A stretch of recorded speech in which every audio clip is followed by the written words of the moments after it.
Hello everyone, সবাই কেমন আছো? আশা করছি খুব ভালো আছো। আমিও কিন্তু ভীষণ ভালো আছি। তো আবারও একটা ভ্লগ ভিডিও নিয়ে চলে এলাম তোমাদের সামনে। তো দেখতেই পাচ্ছ আমি সকাল সকাল খুবই তাড়াহুড়োর মধ্যে কাজকর্মগুলো সেরে ফেলছি। তো আজকে যেহেতু শনিবার আমাদের নিরামিষ রান্নাবান্না হবে, তো সেহেতু আজকের বর বলল একদম সিম্পল রান্নাবান্না করতে, যেমন ধরো ডাল, আলু ভাতে, পাঁপড় ভাজা, মানে সিম্পল যে খাবারগুলো হয় আর কি।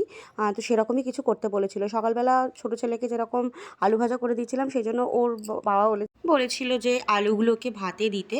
তো আমি ভাবলাম আলুগুলোকে ভাতে দিয়ে একটু ভর্তার মতন করে মাখবো। তো শিম আলু দিয়ে ভর্তা বানিয়ে খেতে না আমার খুব ভালো লাগে, জানো তো। কিন্তু আমার দুটো ছেলের একটা ছেলেও খেতে চায় না, ওরা যেন শুধু আলুটাই ভাতে খেতে বেশি পছন্দ করে। সেই জন্য আলুগুলোকে সিদ্ধ করে নেবো, তারপর একটু শুকনো লঙ্কা আর সর্ষের তেল দিয়ে মাখবো। মানে কাঁচা সর্ষের তেলের যে গন্ধটা, সেটা দিয়ে শুকনো লঙ্কা দিয়ে আলু ভাতে মাখাটা খেতে না আমার দারুণ লাগে। আর এদিকে দেখো, কথা বলতে বলতে কড়াটা এত পরিমাণে গরম হয়ে গেছিলো যে গ্যাসের চুলা থেকে নামিয়ে নিয়েছিলাম নিচে, তারপর ডালটা দিয়ে ভাজি করছিলাম। তো বড় ছেলেকে বললাম তুই একটু ভিডিওটা করে নে, সেই জন্য ও এক হাতে ভিডিও করছিল, এক হাতে নাড়ছিল। মা কি করছো? আলু ছাড়াচ্ছি, দেখতে পাচ্ছিস তো, ভাতে দেবো আলুগুলো। মাথায় কি মেখেছো? তেল দিয়েছি, আজকে শনিবার না, একটু শ্যাম্পু করবো।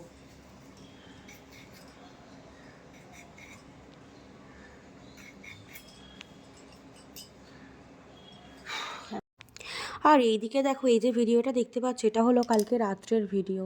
তো যাই হোক, কালকে রাতে এই ভিডিওটা করেছিলাম। মানে একটা বিড়াল কিভাবে যে তিনতলার ওপরে উঠে এসছে বুঝতেই পারছি না। মানে আমাদের একটা ছাদেরই একটা পাশে এরকম একটা জায়গা রয়েছে, তো সেখানে বিড়াল আসা বা যাওয়ার কোনো রকম রাস্তা নেই।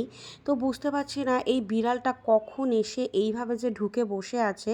আর যখনই ভিডিও করতে যাচ্ছি মুখটা কিছুতেই দেখাতে চাইছে না, এইভাবেই বসে আছে। তো আমার না ভীষণ, সত্যি কথা বলতে মনটা যেন কেমন একটা খুঁতখুত করছিল, কি বিড়ালটা কোথা থেকে উঠলো, ওকে উঠতেও দেখলাম না, ওকে নামতেও দেখলাম না। তো আমি এক প্রকারে ভিডিও করছিলাম, তারপর আমি সন্ধে দিতে যাব। তো দেখতেই পাচ্ছ বিড়ালটার চোখটা না দেখে আমার অটোমেটিকলি একটু মনটা খুঁতখুত করারই কথা। তো আমি ডাইরেক্ট হয়তো কিছু বলতে পারছি না, তোমরাই একটুখানি আন্দাজ করে নাও। কি আমার মনের ভেতর একটা সন্দেহ কিন্তু জেগেই উঠেছে, কি বিড়ালটা কোথা থেকে উঠলো আর কখন উঠলো, আমি তো দেখতেই পেলাম না। কারণ আমি বাইরের লাইটটা আমার অলরেডি জ্বলছিল, ছাদের লাইটটা আমার অলরেডি জ্বলছিল সারাক্ষণ। তো আর এদিকে দেখো, তাড়াহুড়ো করে স্নানটা সেরে নিয়ে কোনো রকমে জামাটা নিজের ইস্ত্রি করে নিচ্ছি। এর আগে কখনো আমি ইস্ত্রি করিনি, তো জানি না কীরকমভাবে ইস্ত্রি করতে হয়।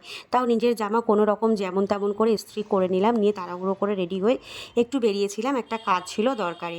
তো দেখতেই পাচ্ছ কীভাবে ইস্ত্রি করছি, দেখেই বুঝতে পারছো জীবনে কখনো আমি ইস্ত্রি করিনি। সত্যি এই প্রথম আমি নিজের জামা ইস্ত্রি করেছি। এর যতগুলো আগে জামা কাপড় পরেছি সবটা কিন্তু বরই ইস্ত্রি করে দিয়েছিল। তো যাই হোক, চুলটাও ভিজা, সেই জন্য চুলটা ছাড়া রয়েছে।